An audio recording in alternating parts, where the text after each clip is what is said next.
हाँ जी, अस्सलाम वालेकुम।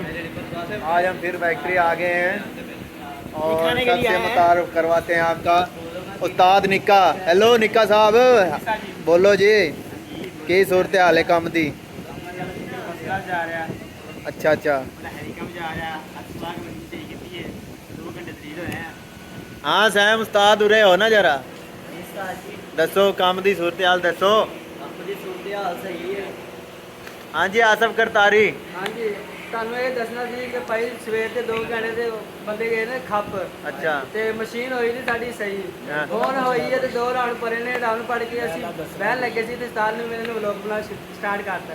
हाँ जी उस्ताद जी तुसी दसो इन्हां दे बारे हुण। फोरमैन है, ये बहुत बेगैरत पाया गया। ये लेबर को समझाता नहीं है, उसके अलावा ये लेबर का एहसास नहीं करता, ना ये मालिक का एहसास करता भी ये काम कैसे होना होता है, ये कैसे नहीं होना होता है। बस इधर उधर किस तरह का हो रहा हाँ जी उस्ताद जी तुसी दसो ये सही कह रहे है ने? बिल्कुल उस तरह ही हो रहा है जी मेरे तो कल गाला पईयां मैं सारियां टोकरियां चेक कर लईयां ने जनाब, ना कोई दाना भर रहा उत्ते ना मार रुक रहा डाइयां दे विच। अच्छा। आएगा तो ब्लॉग नु चढ़ाएगा। हाँ जी मौलवा साहब आप बताएं। सही काम हो रहा है, थकावट नहीं आ रही यार, जा है पीस चौक के ले आओ तो 2-3 काम यार नहीं चल रहा यार हमारा। सो कहीं रोहत बस नींद आ रही थी बहुत लाइफ यार ने क्या साले पीस बना दे तो टोकरी जो 2-3 तेरी नींद आती है यार काम में फंस जाते हैं बहुत। ਇਹ ਵਾਲਾ ਮਾਲ ਹੈਗਾ ਅਸੀਂ ਜਿਹੜਾ ਕੱਢ ਰਹੇ ਹਾਂ ਤੁਹਾਨੂੰ ਵਿਖਾਣੇ ਆ ਹੁਣੇ ਹੀ।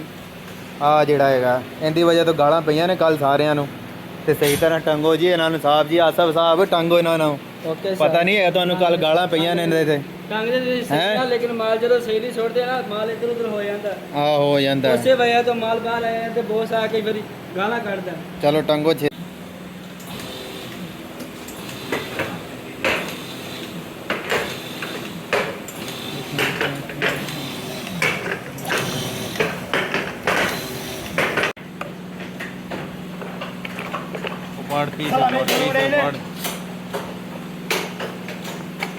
चलो साढ़ा